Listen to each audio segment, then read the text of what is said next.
Ayan, yung mga tuta. Pag gusto nilang mag, ano dyan, oh. Oh.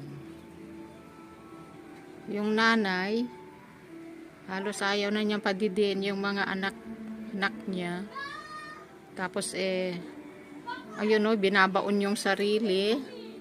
Tapos, tinatakpan niya ng buhangin yung mga suso niya. Tinatakpan niya. Ayaw na niya magpasuso kasi may mga ngipin na. Siguro nasasaktan.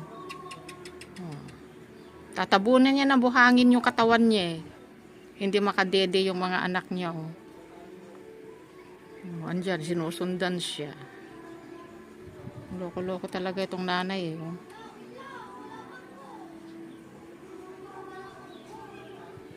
Ibabaon niya yung sarili niya. Tapos tatabunan niya yung mga suso niya.